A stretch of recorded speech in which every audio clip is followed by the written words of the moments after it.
Baba. Bangena weshemen wetroika. Ah, unwa phakathi. Uyibube uyesabeka udlamatho lesinyana. Ethe, unwa phakathi. Emakhosikazi bantu abenkosi Ndvunankhulu emabandla ekweluleka tikhulu lijaji lelikhulu Secretary General we-OSCPS lisekela laNdvunankhulu tindvuna tembuso labamele emave kuleli baqondzisi netindlu totimbili te-Parlamente lobukwesikhosi lapha kaManzini libandla ibhodi nabo-director nabo bonke labasebenta ka-SEDCO ma-sponsors nabo bonke bosomabhizinisi labakhona lapha nani nonke timenywa letibalulekile nani nonke bekunene sinivusela kakhulu emavuso trade fair bekunene.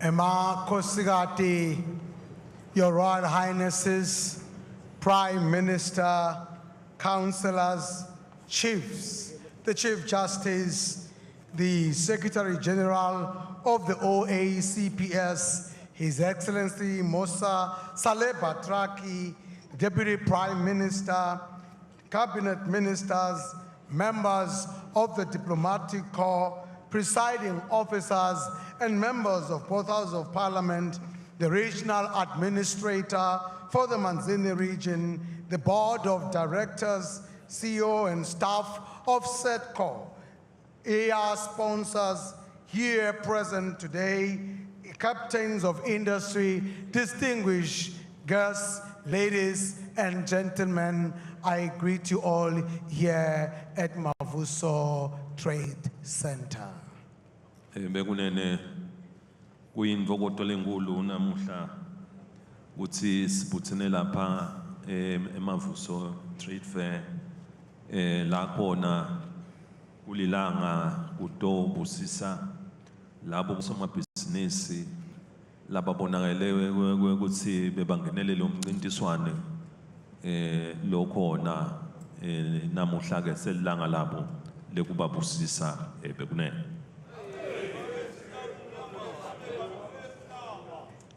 It is indeed a great joy for us to be here today on the occasion of the Entrepreneur of the Year Awards here at Mavuso Trade Center, where we are gathered to honor those entrepreneurs who have diligently and robustly promoted their businesses in the kingdom, driving economic growth in the land. Bekunene langene lijena sinemukela nonke kulomkhosi kuthi nibe khona siyabonga kakhulu nabo lababuya ngaphandle nabo siyabemukela kakhulu bekunene. We take this opportunity in welcoming you all into this auspicious occasion here tonight. My special welcome goes to those that are from without our borders who have come to join us here tonight. Simukela ukuthi emkhatsini wethu una Secretary General we OSCPS bekunene labanye ngiyabona bayatibuta ukuthi le organization lena ngiyiphi ngile melele i-African, Pacific and Caribbean onke lamave langa lapha bo 78 asahlangene onke lamave le organization lena ngiyona nasikhuluma ne-EU njengoba sakha i-partnership ne-EU kungiyona instrument lesiyisebenzisako ukuthi nakukhulunywa ngemabhizinisi ngoba EU akukhulunywa ku government level kuphinde kukhulunywe ngebu private sector kuba khona kwakheke lapha sesiyade ukuthi nakabuyela ka EU basebenza nemabandla onke labasebenza nawo EU batawati ukuthi umsebenzi wabosomabhizinisi la kithi kaNgwane uhamba kanjani ngoba sothole i-experience ebekunayo.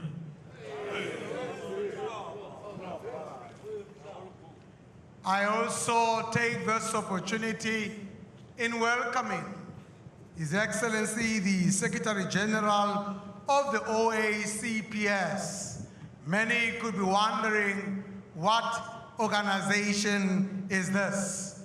This is our regional organization that takes care of the African continent, the Pacific and Caribbean nations who participate in finding ways and means of partnering with the European Union. It is formed of 78 member states who from time to time come together in seeing how trade could be fostered with the European Union. The European Union, ladies and gentlemen, does not only deal with countries bilaterally, but also multilaterally. This organization does engage member states of this organization in improving our trade and engagement. The private sector is here tonight. They are learning on many ways and platforms of engaging our EU partners, and I hope they will take leave from this engagement tonight.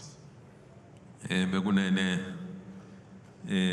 kuhle kubona umbuthane lonjena wasomabhizinisi bagcwele endlini ukhombisa umqoka kwekuthi ibhizinisi kaNgwane ithatheka kangakanani serious bekunene. It is a great joy to see business people gathered in such great numbers here tonight, which goes to show how serious business is taken in the kingdom. Bekunene umhlaba wonke jikelele nawubuka udelive emhlabeni lelake laphumelela kude bosomabhizinisi. The world over, ladies and gentlemen, has never succeeded without entrepreneurs. Bosomabhizinisi baye bahlukane ngetigaba letihlukahlukene, bakhona bosomabhizinisi labancane, bakhona labasemkhathisini, bakhona labakhulu, bonke baformisha part of ukuthi babosomabhizinisi. Our entrepreneurs in the kingdom are of various stages. We do have our small business people, medium entrepreneurs, and large-scale business that all form part of our business in the kingdom. Lokumqoka nekufanele ngwadi bekunene wekuthi nonke lokunlapha inkulu irole lenidlalako emnothweni welive. What you must all know here tonight, that as you are gathered here, you play an important, vital role in driving the economy of the kingdom. Kumqoka ke nelive libe semva kwenu esikhathi sonke linisekele ngoba siyadi ukuthi bosomabhizinisi ngamunye bahlangabetana netinqabelekwane leto letitsite baswele ngalesinye isikhathi ukuthi bati solve nabani leto tinkinga ebekune. It is therefore important for government to support business in the kingdom. Business people face various challenges in the marketplace. It therefore becomes important that there is an open door that business people can approach in order for those challenges to be resolved amicably and speedily. Ngiyakholwa ukuthi bosomabhizinisi labanyenti emathuba lanjengalawa batawasebenzisa esigabeni sekutheni baphumelele lapho banetingcabelengwane khona letidzinga ukuthi tisombululwe basebenzise lamathuba lanjengalawa ebekunene. I do hope that business people will take this opportunity and utilize it to the maximum in getting their challenges and problems resolved speedily. Bekunene kuyajabulisa ukuthi nasibuthene lapha sibona kundlondlobala kwabosomabhizinisi eSwatini bayakhula sibili. Le event yanamuhla ikhomba kona ukuthi bosomabhizinisi likusasa leli live likhona lapha ebekunene. Tonight we see the growth of business people in the kingdom. This is indeed encouraging because it goes to show that the future of the kingdom is bright indeed. Lapha njoba bosomabhizinisi labakhona bakuma sectors lahlukahlukene njoba nonke ni phansi kwale umbrella ye SEDCO lebonala ko ukuthi ngulapho ni khona ihlanganise bomabhizinisi ku manufacturing betitolo betekulima betinhlobo letahlukahlukene ma retailers nalo kwanalo kwa kulesigaba semabhizinisi ebekunene.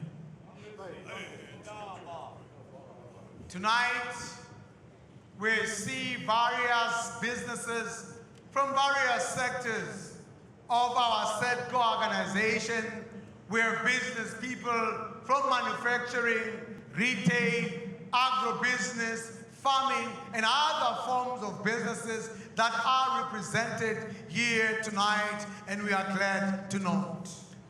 Bekunene lokuhle ngalomsebenzi ukuthi ulandzele i-trade fair.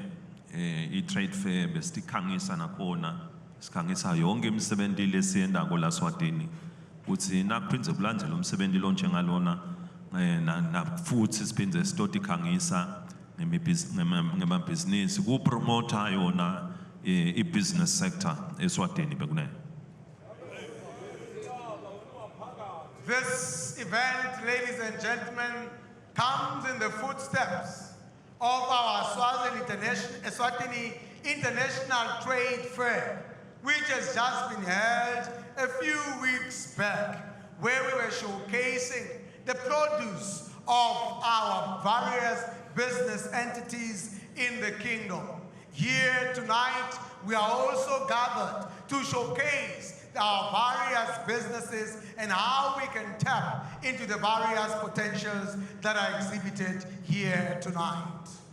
Bekunene na lo mncintiswane njoba na uqalwa le lo mncintiswane we competition ukuthi ngibani lotaba the winner njoba namhlanje sitobuka ema winners bekunene saqala inombolo bengandaka kepha ke seyikhulile namuhla nasikhuluma ngemakhulu lamane kusho kona ukuthi lo msebenzi bosomabhizinisi eSwatini bayakhula ngoba baya understanda esigabeni sekutheni kungenele imncintiswane lenjengalena kumqoka kakhulu futhi ngiyakholwa ukuthi next year nasibuya inombolo itabe ikhule kakhulu ebekunene.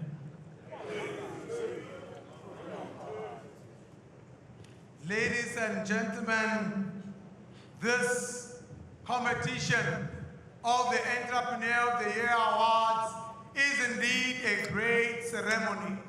I do recall that it never started in such great pomp as we experience here today. We were quite few in number. But here tonight, we do see that many have joined into the work because businesses do recognize the impact of the Entrepreneur of the Year Awards. I am quite sure that next year we will have doubled the number because of this competitive spirit exhibited here tonight.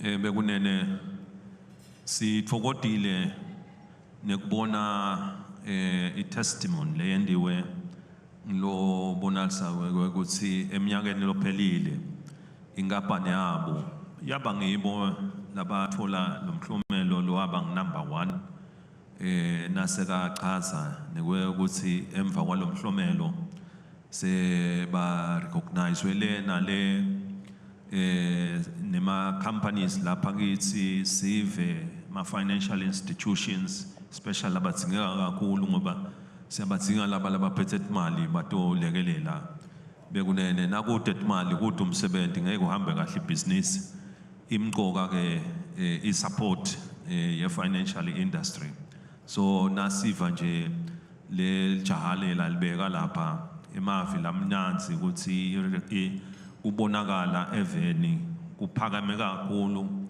lokhu kufaka tholoqina kulomsebenzi ukuthi laba labasebenza lo msebenzi abasebenzi nje umdlalo kepha abasebenza umsebenzi lo ngewosibili ebekunene.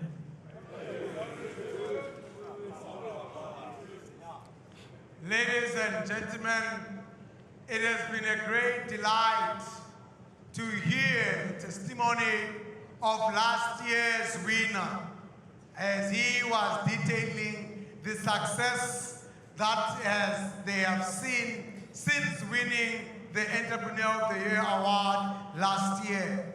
They have told us how they've been recognized in the kingdom by various spheres of people that have approached their company in getting business from Emaswati. Not only here locally, but they've also been recognized outside of the kingdom by other institutions.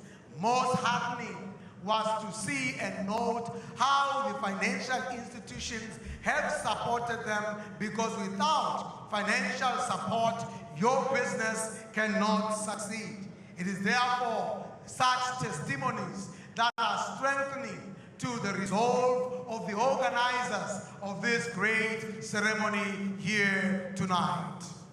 Nalokuthokozisile kuva ukuthi imhlomelo abaqini nje kuphela eSwatini i-recognition yabo iphumile ngaphandle ise UAE lapho bavakele khona le organization le se UAE inglenye i-organization kubo somabhizinisi levele ine reputation lenkulu kakhulu now recognized ngule organization lena usuke ikhona lekubonako likhono lelikhulu la kuwe lokusho kona ukuthi kuyawubaniketa ngisho ne-exposure ukuthi nase bafika bamenyetwa lena kule organization e-UAE kuyaba advertise ngoba na umenyetwa nje ligama emkhathini wabantu bangakwadi lokho kuniketa i-advertisement lenkulu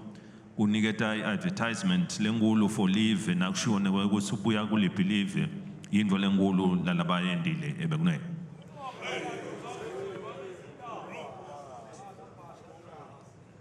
Hearing that this company has been recognized globally, especially in the UAE, by a very important organization that does not just recognize any small people, but it goes for the best of the best in its recognition and the awards that it gives. This is indeed a heartwarming thing that to see that Emaswati could be recognized by this great organization. Their recognition does not only go for their company, but also has advertised us as a kingdom, because as they are called out in those great platforms, they will also be asked which country do they hail from. This great advertisement is indeed one that needs an applause.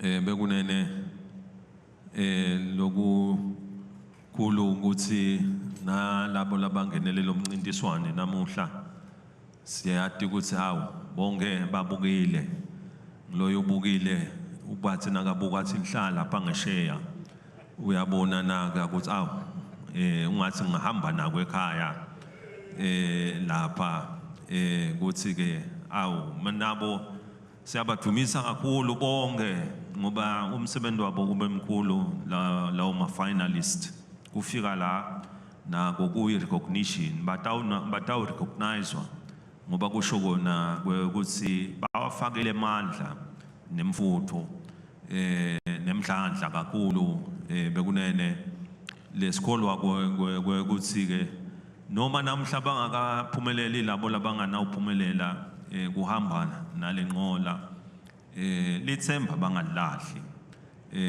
ngoba nawulalela labanye labake bafika nabo bayasho ukuthi awu sangena sabuka labanye embili nabo ngalelinye ilanga bayawuphuma bajabulile baphuma sebashayela imoto ebekunene.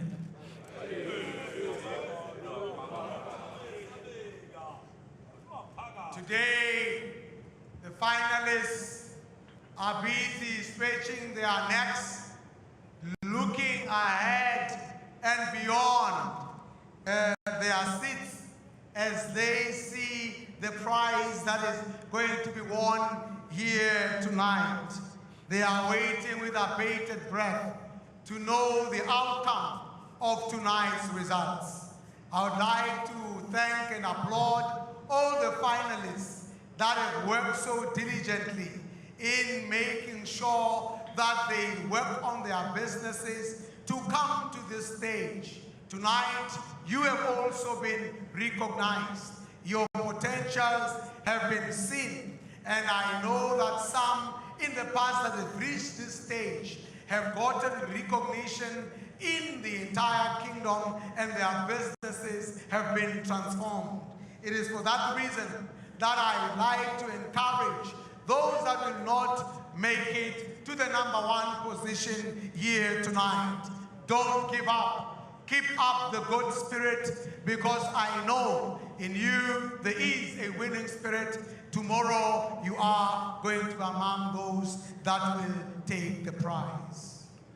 Bekunene ibo bonke laba winile namuhla njoba kulilanga labo leli sitoba halalisela sitoba fisela lokuhle nalotawuhamba nenqola lensha yinsha ayisi second hand new brand new ne price ungakayibudgetela imali engaka ngoba konke uyakubudgetela emhlabeni but kumnanzi ukuthi uphume nemoto ungakayibudgeteli lensha phe uhambe ngayo bonke bakubuke ukuthi awu inhlanhla yakho namuhla siyati ke inhlanhla yabo nembala sibafisela lokuhle siyabahalalisela futhi le moto ayilethe lokukhulu etimpilweni tabo nalabo labanye labatawuthola lawo ma prices lamanye njoba ahlukahlukene lama prices bonke ngalelinye ilanga bawusidekela ukuthi awu le price lengayithola naku inzuzo yako bekunene.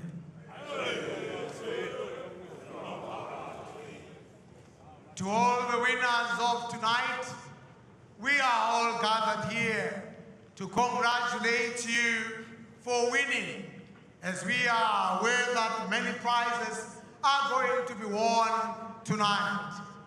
Prime of those prizes is the vehicle that is brand new, that is going to be won here tonight. This car, ladies and gentlemen, is not a second-hand car. It is a brand new car, a car that has not been within your budget for the year. You will be taking this car out here tonight, and I do pray that it brings more prosperity into your business and the other prizes that are going to be received here tonight, may they bring greater prosperity into your various ventures.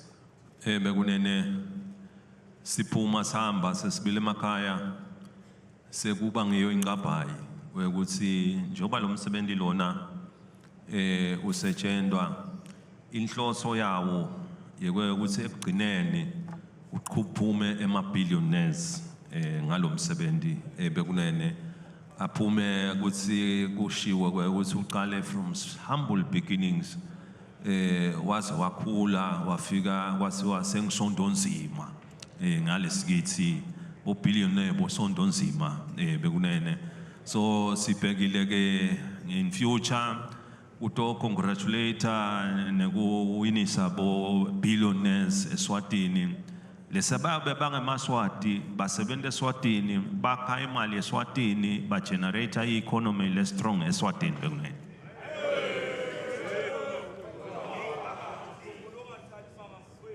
As we depart here tonight, there is a challenge that we all carry as business people as Swati. It is that of achieving the remarkable achievement of making or generating 1 billion emalangeni from a humble beginning here in the kingdom. I therefore would like to encourage the nation to continue ensuring that business is made in the kingdom and more billionaires are born from the kingdom. Next time when I return, I would like to come and award billionaires that have been started here in the kingdom from humble beginnings. Bekunene litiko ke lisuse umkhankaso lomkhulu njoba kune conference le lilungisako ye supporter bosomabhizinisi kuyawuhlela embiswe ama-ideas nemiqondo esigabeni sekutheni kuba bosomabhizinisi sigcine sifike sithole ama-billionaires kungenteka kanjani lesikholwa kwekuthi sive lesinyenti sitawulithatha lelithuba lekusebenzisa lawo mathuba lawo especially nekukhuluma nangetinkinga nangako konke kwekuthi yini tinkinga labahlangabetana nabo njoba kuloyo msebenzi loyo kuyabe bakhona bonke labe ma-license ladzingekako ikakhulu nasiqala emabhizinisi ngoba kudzingeka banikete ama-license kungabi likhuni lothi na udzinga letincwadzi utithole leto tincwadzi nabo of course bema-financial bonke labo kuyabamcoka kuyokuthi libe khona kulo msebenzi kutokhulunyiswana kubukiswane bekunene. The kingdom has actually initiated a business conference, which is actually an inaugural conference for business people in the kingdom, fostering and looking into ways on how to make billionaires in the kingdom. I therefore encourage business people to attend this great conference. In this conference, we'll have the various sectors that enable business in the kingdom. Some that will be coming from the licensing and other departments of government that you should take this opportunity and see how to take advantage of this great opportunity that lies in the kingdom. Bekunene umsebenzi lo njengalona wanamuhla uyabita libandla laka SEDCO libambisene nelibandla le ministry basebente kakhulu umsebenzi lomuhle umobilize kuthinza bosomabhizinisi lena inhlanhla ke bakhona bosomabhizinisi labavile basabela kwathi nakudzingeka labo bonsumbulwane labangamjikijela esivivaneni nembala bakhokha sive ma-sponsors niwabonile lapha inqumbi yawo sifile ukuthi labahamba embili i-First National Bank lekhokhe kwabonakala kungasho ukuthi laba labanye akukabonakalini bonke kubonakele bekunene ngepha ke kuhle kakhulu imali njoba le bayiraise lapha kulomsebenzi ngema sponsors ibe ngetulu kwa 2 million sithi ke kubo bonke labo bosomabhizinisi labakhokhile asibabonge kakhulu nakusasa bende njalo bekunene.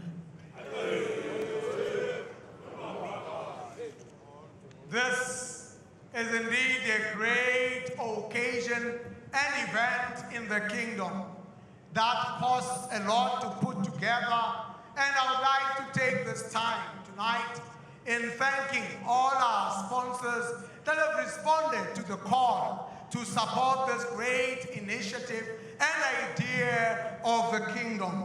Key among the sponsors here tonight is our bank, the First National Bank, here in the kingdom, alongside other sponsors who have joined into the call, such that we have amassed over 2 million emalangeni into this great event here tonight. I therefore like to thank all our sponsors that have given so generously for this great event. Bekunene sengaba kubonga wonke umsebenzi nakubonke labende umsebenzi wabamuhle laba sinanzisele nangetindlela letahlukahlukene banyenti labasebenzile kwentalo umsebenzi ube impumelelo siyaba dumisa kakhulu emsebenzini wabo lomuhle laba usebenzile bekunene ne kubonga netethulo labatethulile konke siyabonga sithi kwanze nalapho bathethe khona bekunene. I would be remiss if I were not to recognize the organizers of this great event here today. Also to thank all the entertainers that have so entertained us in the event, and to thank you for all the gifts given us here tonight. May Almighty God bless you for those gifts given to us. Bekunene kulesithuba lesi sekusala lithuba ukuthi sale ngihalalisela bonke labo labatawuthola imhlomelo labatawuphuma nayo namuhla lapha eMavuso Trade Fair ukuthi siyabahalalisela siyabonga uNkulunkulu uyawusibusisa sonke bekunene. It now remains for me to congratulate all the winners here tonight that are going to take away prizes. I do pray for their great success. And I'll also thank you for your attention. May Almighty God bless us all.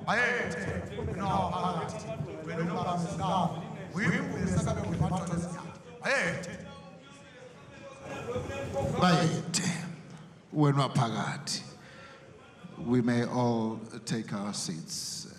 Bayete, wenwa phakathi. Siloskulu sesakheke kangaka sisive sakho ngamagama ekuhlakanipha ingwenyama lesesiphefumulele ngawo sesifike esigabeni salomsebenzi lapho khona sesitawucela ngekutithoba lokukhulu kwekuthi ingwenyama isale ihlomelisa labo labawinile lamuhla. At this time, Your Majesty, we shall request that you take the small podium on the side of the auditorium together with your special guest and the acting Prime Minister, where you will be handing over the prizes to those that will be awarded prizes tonight, with the House standing